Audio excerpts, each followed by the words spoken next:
नमामि सद्गुरुं शान्तं सच्चिदानन्दविग्रहं पूर्णब्रह्मपरानन्दम् ईशम् आनन्दिवल्लभं गोविन्ददेवं वतिनां वरिष्ठं लब्धप्रतिष्ठं हरिभक्तिनिष्ठं ज्ञाने गगण्यं कृतभूरिपुण्यं विद्वद्वरेण्यं सततं स्मरामि मनसा स्मरामि। अब हम इस कर्मयोग के अंत तक पहुंच रहे हैं, लेकिन ऐसा मत समझिए कि ये कर्मयोग नाम का अध्याय समाप्त हुआ तो कर्म योग से हम दूर हो गए, ऐसा नहीं है। ये सारी पूरी गीता यानी योग शास्त्र ही तो है। किसी को उसमें कर्मयोग दिखता है, किसी को भक्ति योग दिखता है, किसी को ध्यान योग दिखता है। जो जिस नजर से देखें वैसी गीता मौली वैसे ही दर्शन देती है। अब यहाँ क्या है, अगला श्लोक देखिए, 35वां श्लोक है। श्रेयान् स्वधर्मो विगुणः परधर्मात् स्वनुष्ठितात् स्वधर्मे निधनं श्रेयः परधर्मो भयावहः। एक बात है, इस श्लोक की जो दूसरी पंक्ति है यानी तीसरा और चौथा चरण, कई लोग इसको एक सुभाषित के तरह पे इसको ये करते हैं, स्वधर्मे निधनम श्रेयः परधर्मो भयावहः। लेकिन होता क्या है, हम यहाँ धर्म शब्द का कुछ दूसरा ही अर्थ समझते हैं। देखिए क्या बताते हैं भगवान बता रहे हैं, श्रेयान् स्वधर्मो विगुणः। स्वधर्म स्वयं का जो धर्म है, धर्म का मतलब कर्तव्य है, तो स्वयं का जो कर्तव्य है वो यदि विगुण दिखे यानी गुणहीन दिखे, विगुण माने क्या, विगतः गुणः यस्मात्, जिसमें से गुण निकल गए माने गुणहीन।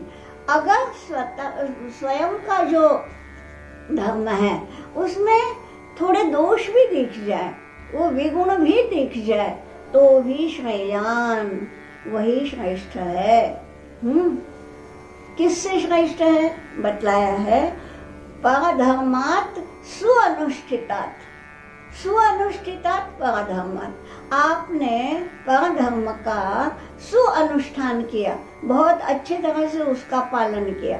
अनुष्ठान किया का मतलब पालन करना, तो अच्छी तरह से।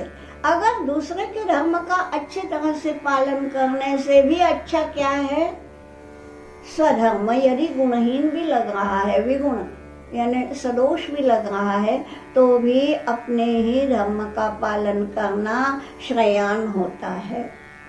यहाँ एक वाक्य समाप्त हुआ, फिर क्या है, और दो छोटे छोटे वाक्य हैं, भले ही छोटे हैं आशय से बहुत बड़े हैं। क्या है ये वाक्य, स्वधर्मे निधनम श्रेयः। स्वधर्म का पालन करते हुए यदि निधन भी हो जाए तो भी वह श्रेय है, तो भी वह स्वीकार्य है, क्योंकि परधर्मो भयावहः। परधर्म जो है वो भयावह, भयमावहति, वो भयानक होता है, मतलब उसके परिणाम भयानक होते हैं। स्वयं के धर्म में थोड़ा सा दोष भी नहीं दिख जाए तो भी उसका पालन करना चाहिए, जिससे मतलब दूसरे का धर्म अच्छी तरह से पालन करने से भी यह अच्छा है, क्योंकि स्वयं का धर्म पालन करते हुए निधन भी हो जाए तो भी ठीक।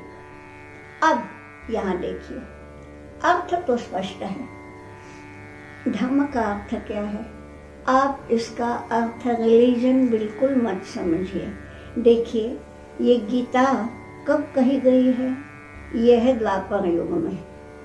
तो उस समय पूरे विश्व में, पूरे संसार में सनातन धर्म छोड़कर कुछ भी धर्म नहीं था।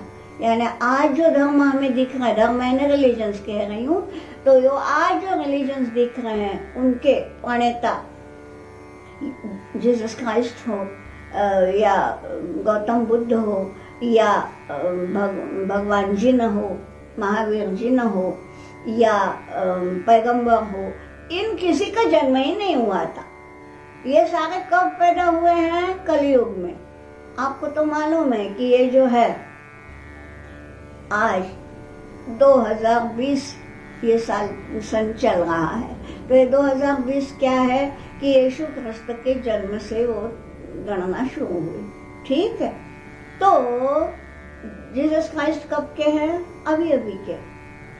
गीता जी कब की है? ये कलयुग के प्रारंभ होने के पहले की। ठीक, तो ये सारे धर्म के प्रणेता ही नहीं थे, उनका जन्म ही नहीं हुआ था, तो इनके धर्म कहाँ से हुए?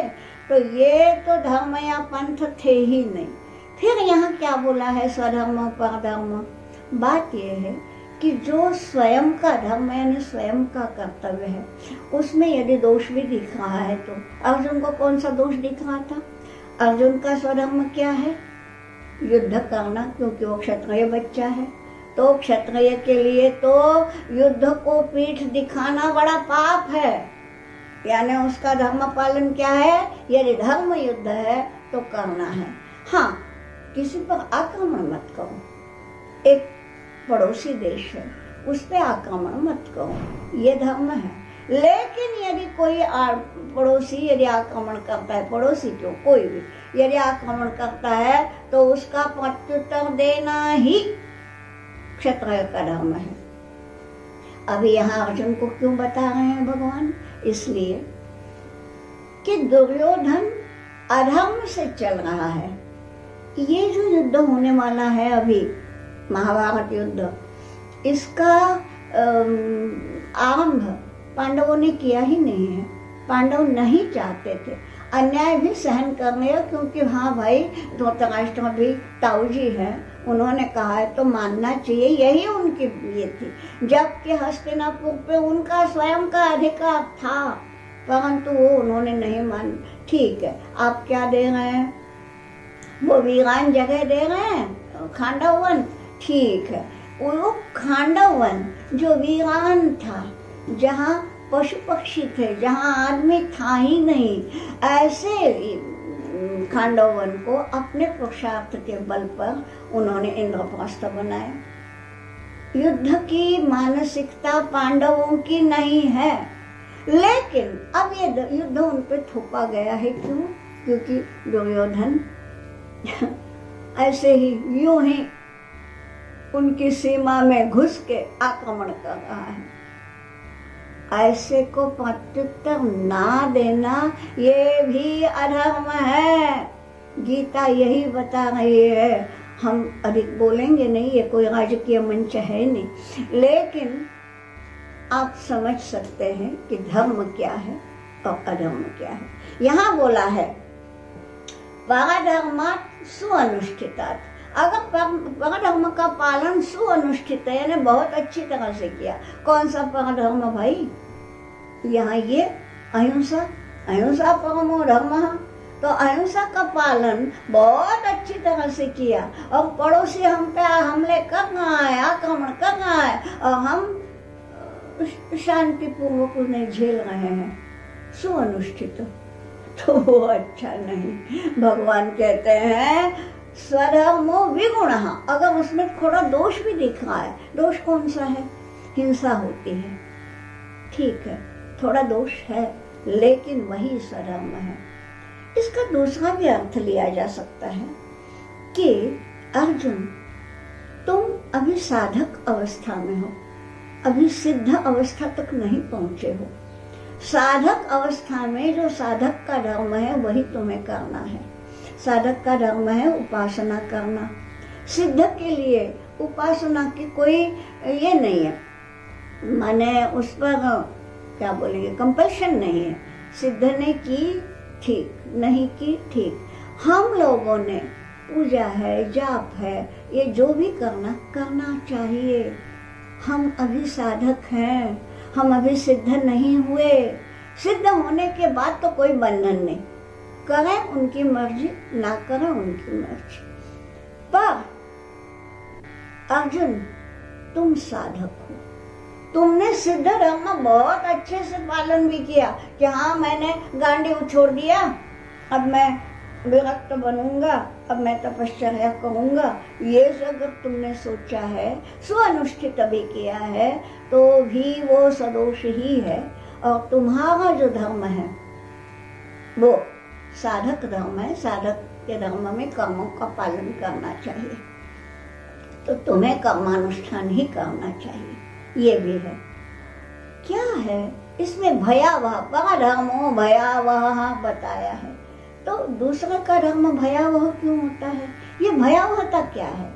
ये ऐसी है कि जब हमें सिद्ध होने का अधिकार अभी नहीं है और अनधिकार चेष्टा हमने की, कर्मों का त्याग किया, क्यों कि अब तो हम ज्ञानी हो गए, ये सोच के अब ज्ञानी आदमी को कर्म क्या करना है ये भी सोच लिया और कर्मों का त्याग किया, तो क्या होता है उसमें हमारा ज्ञान मार्ग भी खंडित हो सकता है।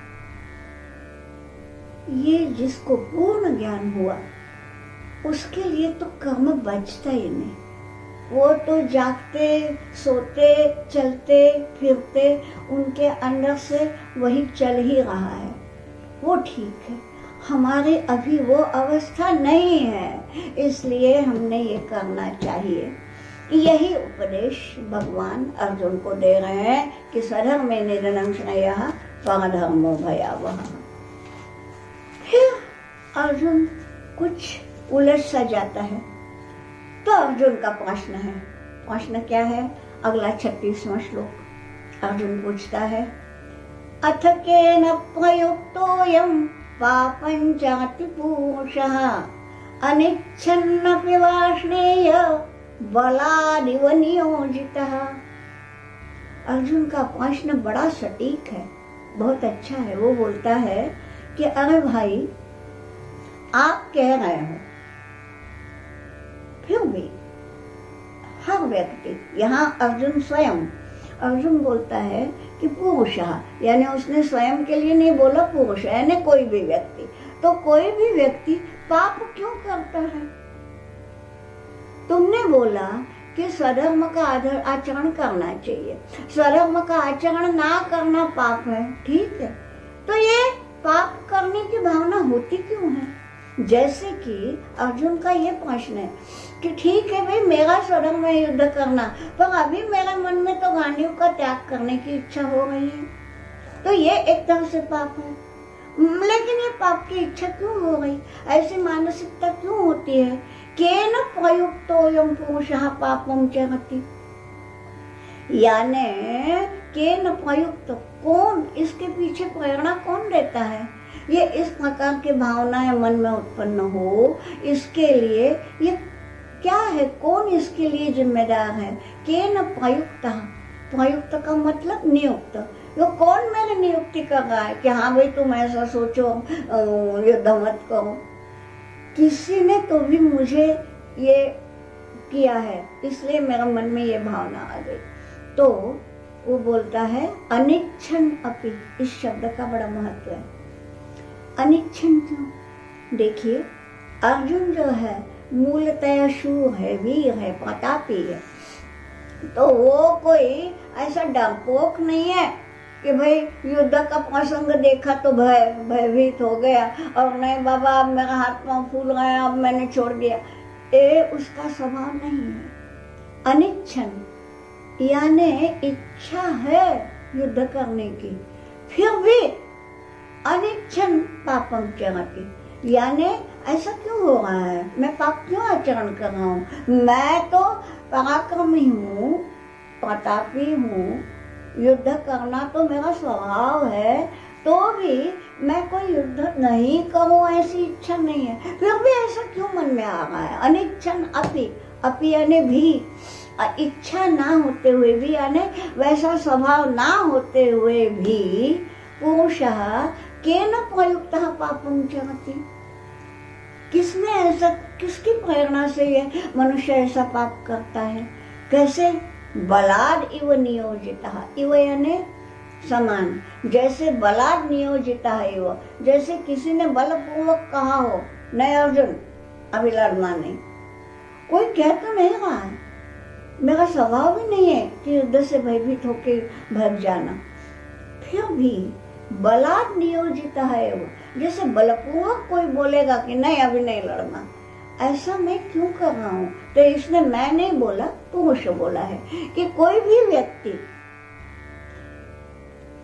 ऐसा स्वयं की इच्छा पाप करने की ना होते हुए भी बलात् नियोजिता इव, बलपूर्वक जैसे उसी में उसको बाध्य किया जाए, उस प्रकार से जो पाप करता है उसके पीछे किसकी प्रेरणा है? ये है अर्जुन का प्रश्न, और उसको अभी उत्तर दे रहे हैं भगवान 37वें श्लोक में। क्या है? काम एष क्रोध एष रजोगुण समुद्भवः महाशनो महापाप्मा विद्धेनमिह वैरिणम्। उसने पूछा ये कौन है जो प्रेरित करता है पापाचरण को? तो उसका उत्तर भगवान ने दिया है काम ऐसा, क्रोध ऐसा। ये काम है, ये क्रोध है। रजोगुण समुद्भव, उनका समुद्भव यानी जन्म रजोगुण से हुआ है।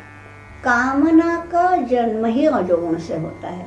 सत्वगुण जिसमें अधिक है वो कामना शून्य होता है, वो आप्त काम होता है। और तमोगुण जिसमें अधिक है वो तो बस आलस में ही सब बिता देता है, उसको कामना वामना होती ही नहीं कुछ, यानी बस हम सोए आराम फरमाए और कुछ ना करें, तो वो होता है आलसी। सत्वगुणी जो है वो ज्ञानी है, और कामना करने वाला जो है वो रजोगुणी है। तो यहाँ बतलाया रजोगुण समुद्भव काम, रजोगुण से उत्पन्न काम जो है वो क्या करता है? बलादिव प्रयुक्त करता है, आदमी को बलात् प्रयुक्त करता है, माने आदमी को जबरदस्ती उसमें ये करता है। कामनाएं जो है, ये कामना है जो मन में उत्पन्न होती है। अर्जुन के मन में कौन सी कामना है?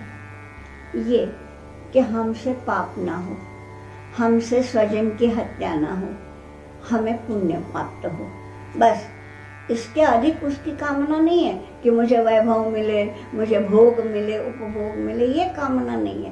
परंतु मैं पाप मुक्त हो जाऊं, मुझे सद्गति प्राप्त हो, ये तो पाप भावना है ना। तो ये कामना हो गई, एक इच्छा हो गई। और काम और क्रोध ये दोनों सगे भाई भी नहीं बोल सकते। बड़ा भाई तो काम है और ये क्रोध जो है वो उसका अनुज है। क्या है? ये दोनों कहा जाए तो एक ही है। कामना उत्पन्न हुई और उसमें बाधा आ गई, घोड़े आ गए तो क्रोध हुआ। तो एकदम क्रोध नहीं होता, क्रोध के पहले कामना ही होती है, कुछ न कुछ कामना। हमें क्रोध क्यों आता है? क्योंकि हमारे अमुक व्यक्ति से कोई अपेक्षा है, वो अपेक्षा पूरी नहीं करता तो गुस्सा आता है। यानी क्रोध के पहले, क्रोध के मूल में काम ही है, इसलिए यहाँ एक वचन प्रयुक्त किया है। रजोगुण समुद्भवः, ये जो है विशेषण है कि रजोगुण से उत्पन्न। यहाँ द्विवचन डालना चाहिए, संस्कृत में द्विवचन है। हाल यद्यपि मराठी में और हिंदी में एक वचन और बहुवचन ही है, हम अनेक वचन बोलते हैं, लेकिन मैं अनेक शब्द क्यों नहीं बोलती? अनेक माने दो भी हो गए है ना। इसलिए यहाँ संस्कृत में क्या है? एक वचनम, द्विवचनम, बहुवचनम। ठीक, यहाँ द्विवचन का प्रयोग करना चाहिए था ना, क्योंकि काम भी है और क्रोध भी है, लेकिन उन्होंने एक वचन का प्रयोग किया। क्यों? क्या भगवान को व्याकरण नहीं आता था? या ये जो रिपोर्ट लिख रहे हैं व्यास, इनको व्याकरण नहीं आता था? अगर भाई ये दोनों ज्ञान के भंडार हैं, उन्हें सब आता था, जानबूझ के उन्होंने एक वचन का प्रयोग किया है, क्योंकि मूलतः काम ही है। क्रोध तो उसका आज की भाषा में बताऊं बाय प्रोडक्ट है, मुख्य जो है वो काम है। तो क्या है उत्तर है कि भाई आदमी पाप करने को प्रयुक्त क्यों होता है, उद्युक्त क्यों होता है? उसका उत्तर है कि ये रजोगुण समुद्भवः काम क्रोध है। ये कैसा है? ये महाअशनो, महाअशन, अशन माने खाना, इसकी भूख बहुत है, महाशन है, बड़ा खवैया है, हाँ, कितना भी खाए उसकी तृप्ति नहीं होती। कामना है ना, कामना की कभी तृप्ति नहीं होती।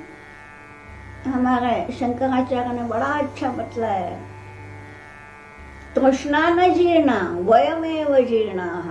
हम बूढ़े भले ही हो गए, जीर्ण हो गए, हमारे तृष्णा जो है वो कभी बूढ़ी नहीं होती, वो सदा जवान है, हमेशा वो बोलते ये चाहिए वो चाहिए वो चाहिए। तो ये महाशन अत्यंत ये करने वाला, कैसा बोलेंगे हम, खवैया भी नहीं, मैंने कितना भी खाए उसकी तृप्ति नहीं होती, ऐसा। और महापापमा, अत्यंत पापी, ये अत्यंत क्या बोलेंगे कि कभी तृप्त ना होने वाला, ऐसा है, कभी बस खाता ही जाए, महापापी है। और कौन है ये काम है, क्रोध तो उसका ये है। और विद्धि एनम इह वैरिणम, एनम वैरिणम विद्धि, वैरी माने शत्रु, दुश्मन, इस काम को दुश्मन समझो, विद्धि, कामना को तुम दुश्मन समझो, विद्धि माने समझ लो। और इह, अब इह क्यों बोला? इह यानी यहाँ, यहाँ यानी इस संदर्भ में, इस संदर्भ में यानी इस युद्ध के संदर्भ में इसको तुम कामनाओं को सबसे पहले वैरी समझो।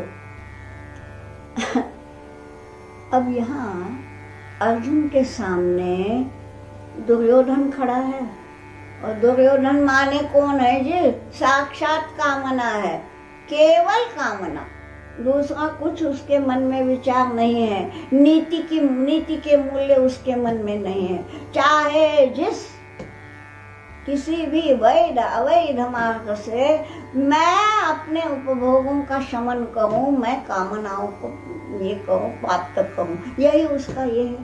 तो एनम वैरणम विद्धि, यह यानी इस संदर्भ में, क्योंकि इसको वैरी अगर मान लिया तो उसके साथ युद्ध करना तुम्हारा धर्म होता है, परंतु तुम अभी कुछ अलग ही सोच रहे हो, और इसलिए तुम्हारे मन में ये जो आ गया कि मैं कैसे युद्ध करूं, यानी स्वधर्म का त्याग करने का जो विचार तुम्हारे मन में आया, उसके पीछे कामना है, ठीक।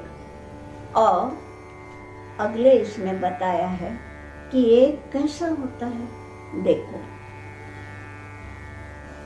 ये काम जो है वो सबको कैसा व्यापता है, ये बतलाया है अगले श्लोक में। धूमेनाव्रियते वह्निर् यथादर्शो मलेन च, यथोल्बेनावृतो गर्भस् तथा तेनेदमावृतम्। तेन इदम आवृतम, तेन यानी उसने, उसने यानी किसने? काम ने। ये काम रूपी जो शत्रु है, कामना रूपी, इस शत्रु ने इदम, ये सारा, सारा यानी जो ज्ञान की बात है, जो धर्म की बात है, जो नीति की बात है, इस सब को आवृतम, ढांक दिया है। तेन इदम आवृतम, उसने ढक्कन डाल दिया है उस पर, और ढक्कन डालने के बाद अंदर का दिखता नहीं। हमारा डिब्बे में बहुत अच्छे अच्छे पकवान हैं, धातु का डिब्बा, हाँ, ये वाला नहीं, आजकल का ट्रांसपेरेंट नहीं, यहाँ ट्रांसपेरेंसी नहीं चाहिए। तो धातु के डिब्बे के भीतर बहुत अच्छे अच्छे पकवान हैं, मगर पक्का ढक्कन लगा दिया है तो कुछ दिखेगा ही नहीं। तो तेन इदम आगतम, ये कामना जो है, ये काम रूपी शतों जो है, उसने ये सारे नीति मूल्य इत्यादि इत्यादि जो अच्छाइयाँ है, सारी अच्छाइयों को ढांक दिया है। कैसे ढाका है? उपमाएं देख लिए। यानी ये गीता जो है ना, अगर काव्य की दृष्टि से भी इसको देखा जाए तो देखिए उपमाएं कैसी है, अलंकार की दृष्टि से, कि धूमेन आव्रियते वह्निः, वह्नि यानी जानते हैं आप अग्नि, तो अग्नि को जैसे धुआं घेर लेता है। देखिए पहले लकड़ियां ही जलाते थे और जब तक अच्छी ज्वाला नहीं होती, शुरू में क्या होता था, धुआं निकलता था।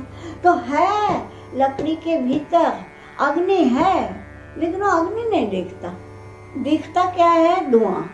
तो धूमेन अग्नि आवृतः, जिस प्रकार धुआं अंदर के अग्नि को ढांक देता है, वस्तुतः अग्नि ही है जो हमें पाक सिद्धि करवाएगा। हमारे लिए भोजन बनाने का काम धुएं का नहीं है, अग्नि का है। मगर वो अग्नि है भी लकड़ी में, लेकिन उसको धुआं ढांक देता है। सत्य ज्ञान जो है वो दिखता नहीं है। ठीक है। यथा आदर्शो मलेन च, आदर्श माने आईना, दर्पण। तो जो दर्पण है वो तो हमें अपना प्रतिबिंब दिखाने में सक्षम है, लेकिन वो अगर मल यानी क्या बोलते धूल, तो धूल से अगर वो भर गया, अगर आईना अच्छा है, उसका पारा वारा नहीं उखड़ गया है, सब अच्छा है, बहुत सुंदर आईना है, वो हमें प्रतिबिंब दिखा सकता है, परंतु उसके ऊपर यदि धूल की परतें जम गई तो वो प्रतिबिंब नहीं दिखाएगा। माने हमको आईना दिखता ही नहीं है, दिखता क्या है, धूल। जैसे अग्नि दिखता ही नहीं, दिखता क्या है, धुआं। यहाँ बतलाया है यथा उल्वेन आवृतो गर्भः। अब ये थोड़ा सा जो डॉक्टर लोग हैं उन्हें पता होगा कि गर्भ जो है, गर्भ के ऊपर एक आवरण रहता है और उस आवरण के भीतर ही गर्भ सुरक्षित है।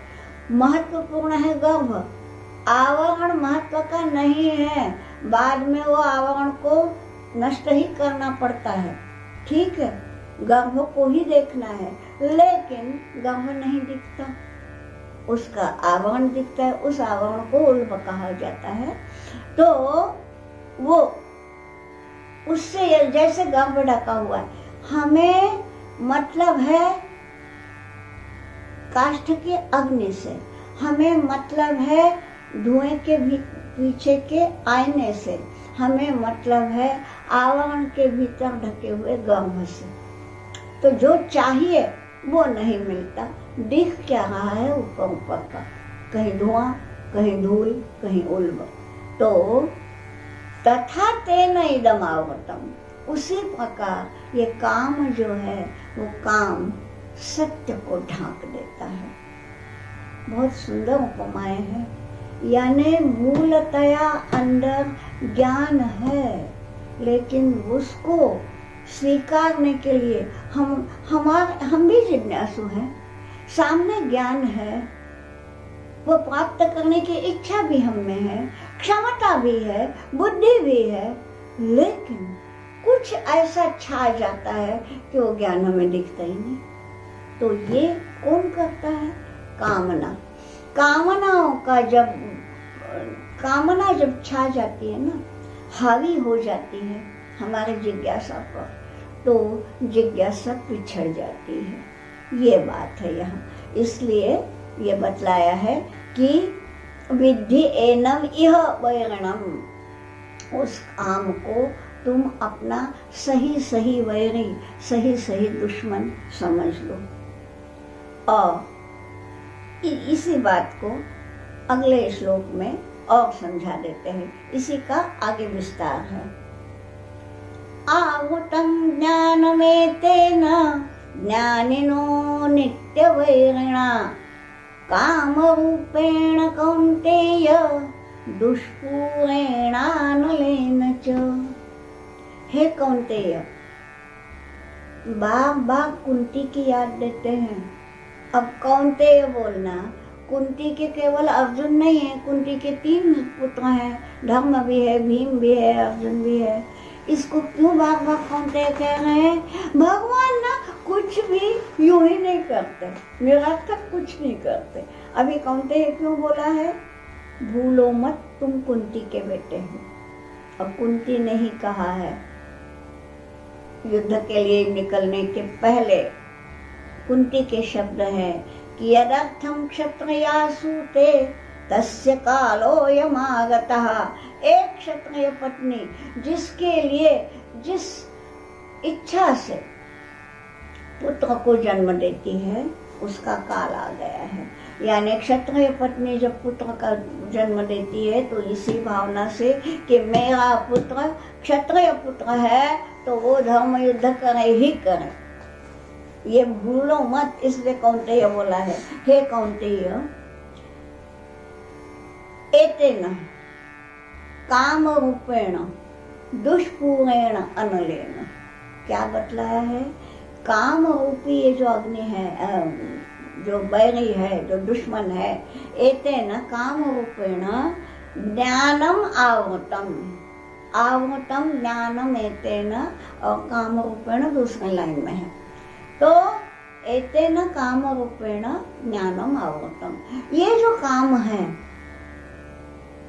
इसने ज्ञान को आवृत किया है, ढांक दिया है। ज्ञान की हमें प्रतीति ही नहीं आती। ज्ञान है मगर ढका हुआ ज्ञान हमें दिखता नहीं है। क्यों? ये ढांकने की इच्छा क्यों हुई? क्योंकि ये काम कौन है? बतलाया है, ज्ञानिनो नित्य वैरी। वैरी भी कुछ कुछ क्या होते हैं, दुश्मन जो है ना, कभी कभी समय समय पे दुश्मन होते हैं। जैसे नहीं क्या, कोर्ट में 2 पक्ष हैं, 2 पक्ष के 2 वकील हैं। उस समय तो वो एक में के शत्रु हैं, क्योंकि एक जन एक की केस लड़ रहा है, दूसरा दूसरे की केस लड़ रहा है, ठीक है, तो उस समय वो शत्रु हैं एक में के। लेकिन वहां से जब निकलते हैं तो दोनों वकील एक साथ जाते हैं, वहां पे रूम में बैठते हैं, चाय मंगाते हैं, दोनों एक साथ बातचीत भी करते हैं। यानी क्या है, ये वैरी तो है लेकिन कब तक?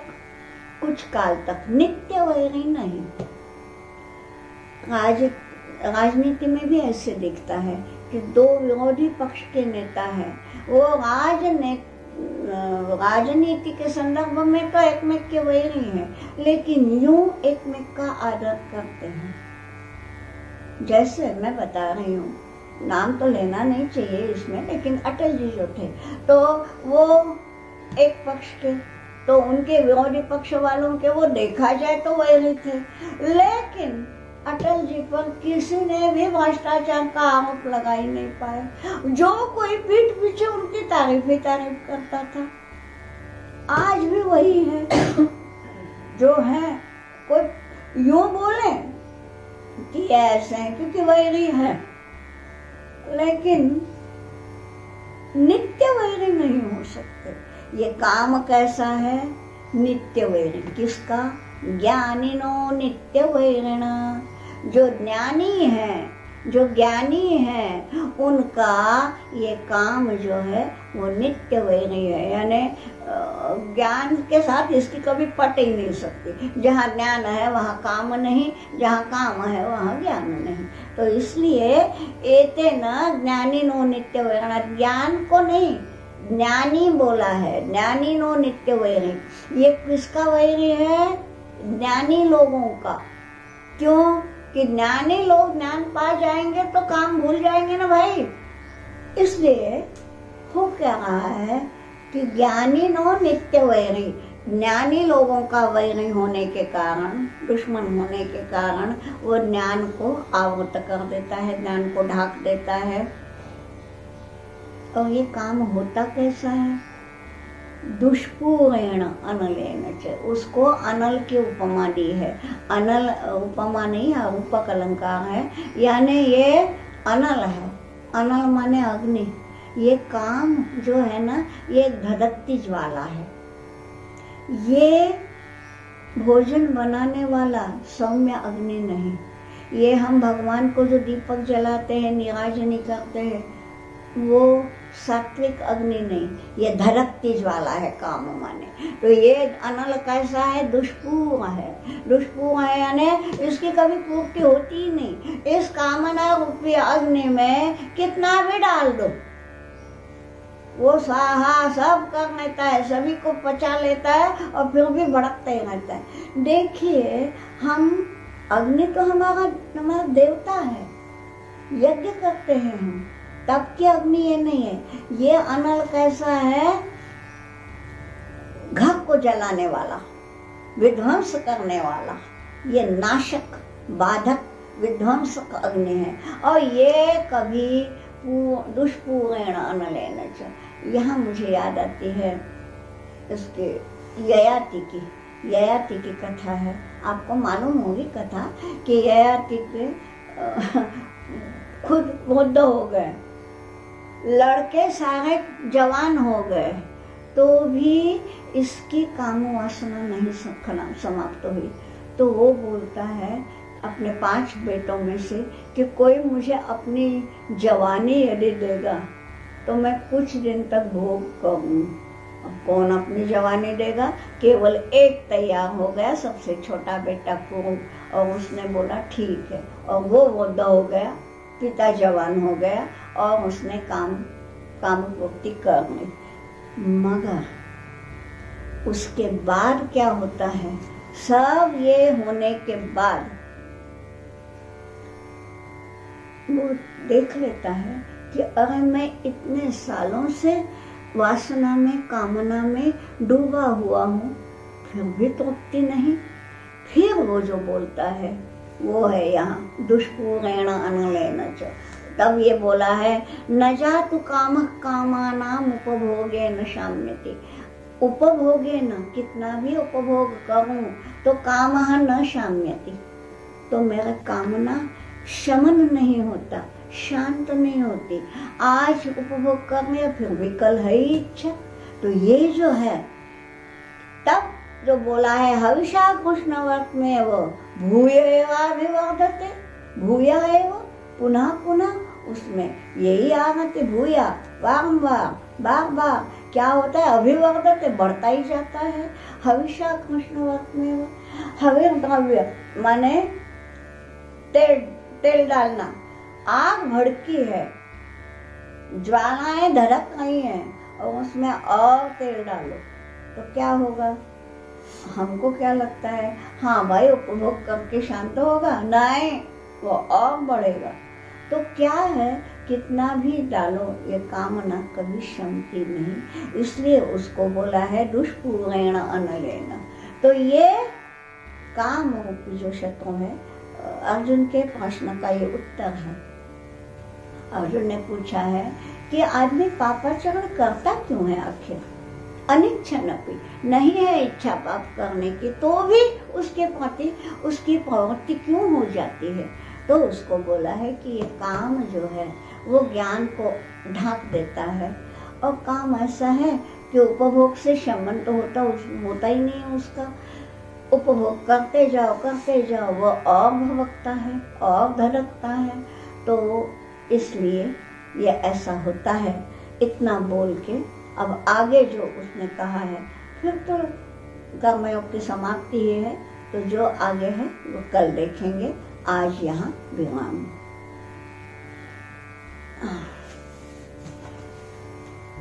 वसुदेवसुतं देवं कंसचाणूरमर्दनं देवकी परमानन्दं कृष्णं वन्दे जगद्गुरुं योगेशं सच्चिदानन्दं वासुदेवं गजप्रियं धर्मसंस्थापकं वीरं कृष्णं वन्दे जगद्गुरुम्।